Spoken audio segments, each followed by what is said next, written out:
Introducing the Daredevils of Hollywood. Now look, Charles, here's your scene. You're driving an ambulance down the street, wide open, siren going, and a lot of noise. Now, it's supposed to be Christmas time, and there's an enormous Christmas tree in the middle of the street.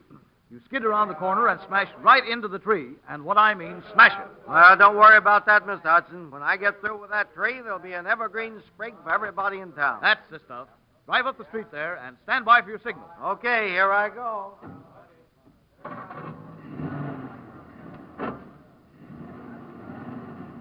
All right, Mr. Hudson, everything's ready. Good. Let's go. Okay, everybody. Places, everybody. This is a take. Quiet, please. Action. Give him the signal, Joe. Camera. Well, that looks real enough. Coming plenty fast. It looks like there won't be much left of that tree or ambulance. There he goes.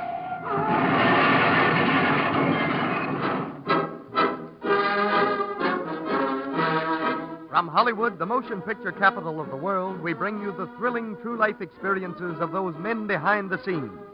Those daring unsung heroes whose breathtaking adventures on the screen have thrilled millions, whose daily jobs bring them face to face with death.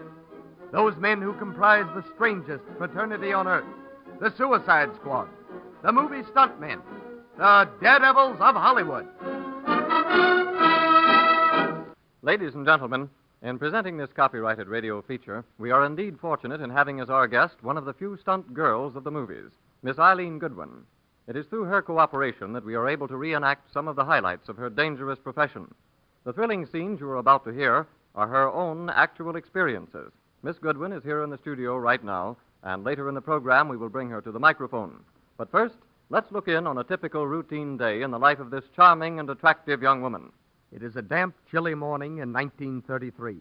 Heavy clouds of fog roll in from the sea and settle over the sleeping town of Burbank, California. Across the street from the railroad station is a small, dimly lighted cafe whose windows are beginning to fog with heat from the kitchen. A man is just entering.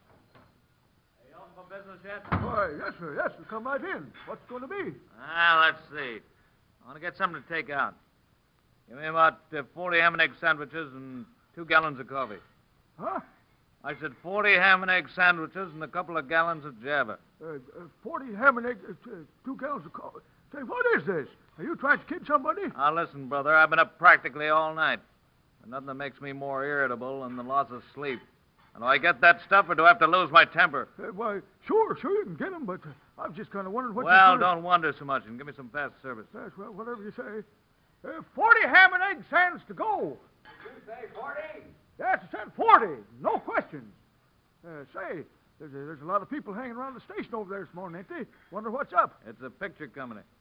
Going to shoot some scenes here today. Well, you don't say. Movies, huh? That's where all the food's going. Well, what kinds of scenes are they going to take? Something about a train? Yeah, the main shot is the stunt. You know, dangerous stuff. Oh, sure, yeah. I've heard about them stuntmen. Well, in this case, it's no stunt man. Hey, look. You see that good-looking girl over there talking to the director? Yeah. She's one of the most daring stunt women in the business. That's so. She's going to do the stunt today. The director's probably gone over the gag with her right now. Well, Eileen, what do you think of the location for your scene? Well, it's just Jim Dandy as far as railroad stations go. But the thing I'm interested in is what's the stunt? It's a comedy scene. Now, here's the general idea. You're doubling our heroine, and you've been in a chariot race, you see, and you've won. But instead of stopping at the finish line, you head the horses for the station and come flying in here at top speed. Oh, I see. Do I want to catch a train or something? Yes, that's the idea.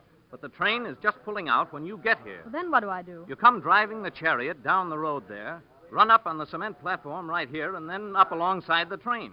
There'll be a man on the back of the observation car to pick you up. I see. That's going to be quite a bump for the chariot when I hit the platform. That thing is at least 2 feet high. Yes, I figure the horses will jump up on it, and this chariot you're driving can't do anything else but follow. Well, it could go straight up, you know. I'll admit it'll be a jolt, all right, Eileen, because the horses will be running at full speed. No, it's the same old story. You never know what'll happen in these stunts until the time comes. Well, at least until then, I'm not going to worry about it. That's the spirit. But I'm sure everything will be okay. Oh, boy, look. Here comes Joe with the coffee and sandwiches. And, boy, can I use some of that. All right, come and get it. Oh, boy, And now, 3 hours later, we find the motion picture company still on the location set. Several minor scenes have already been taken, and now time for the thrilling chariot run is at hand. Eileen Goodwin, in makeup and costume, sits on the sideline chatting with a few members of the troupe. Nat Ross, the director, is just approaching. Well, folks, we've got one more scene and we're through. How about it, Eileen? Are you all set? I've been ready for hours, Mr. Ross. The sooner, the better. Good. Get in the chariot and drive down to the bend in the road there, Eileen. I'll give you a signal of 2 whistles to start your run. And remember, give it all you've got. Okay, but I'm still worried about that platform. It's going to be a real bump. Well, I'll be seeing you. Make it good. All right, everybody. Here we go. The train crew is all set, Mr. Ross. They got the signal straight? Yes, sir. All right, let's take it. Quiet, everybody. This is a picture. All right, give Eileen the signal, Joe. You know, that kid's got plenty of nerve to do a gag like this. Look at the way she handles those horses. Hey, she's really taking out. Okay, stop the train. Camera. Here she comes. Look, she's making some nice skids in that thing. Oh, boy, look at that. Keep turning those cameras, men. See, this is swell so far. Yeah, but we're not finished yet. Look, she's headed for the platform. Now watch this. She's coming awful fast. Great Scott! That chariot bounced 6 feet in the air. Look, she almost fell out of the thing. I hope it doesn't turn over. Man, what a shot. It landed on both wheels. That's perfect. Now she's heading for the train. Boy, and is it stepping along. She's running right alongside. This is great. Look at Ted on the observation platform. He's leaning out to pick her up. Here's your shot, Nat. Oh, good grief. He almost dropped her. See, that was close.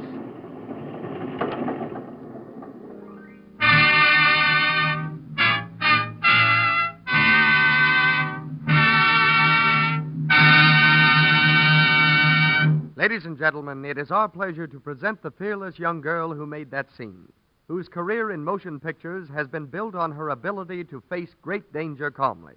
Miss Eileen Goodwin, interviewed by Glenn Hardy. Well, Miss Goodwin, that was certainly a thrill. Well, thrilling is a mild word, Mr. Hardy. I can imagine it is. But tell me, how did you happen to get started doing stunts for the movies? I was once in vaudeville, and finally I came to Hollywood and began working in pictures. You know, bits and extra work. Yes? Well, the stunts just followed as a matter of course. They were simple things at first. And finally, I was doing all kinds of stunts. I see. Miss Goodwin, what stars have you doubled for in stunt work? Well, let me see. Irene Dunn and Claudette Colbert, Margaret Lindsay, Patsy Kelly, Marlena Dietrich, Ida Lupino, and quite a few more. Do you have a contract with any certain studio? Well, no, I'm on call at all of them. I'm freelancing at present. You know, except for your dark hair, you'd look very much like Jean Parker. Did you ever double for her? Yes, I did once, and it was quite a thrill, too. Well, could we persuade you to tell us about it? Oh, I'd be glad to. That's fine, Miss Goodwin. We're very anxious to hear about it, but first, I know you won't mind if we pause for just a word from our sponsor.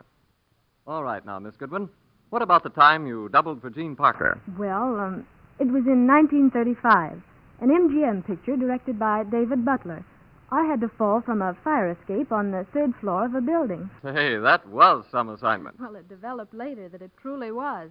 I was to fall and land in a net.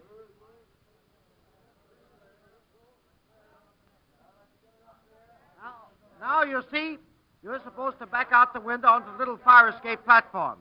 The idea is that you're repulsing the advances of a man, you see? I understand. I back out the open window and lean against the railing. Uh-huh. The railing gives way and I fall. That's the idea, but I want most of that fire escape to fall with you. I've had a few of the bars sawed in two, and I'm sure that it'll work. Okay. I'll go up and get ready.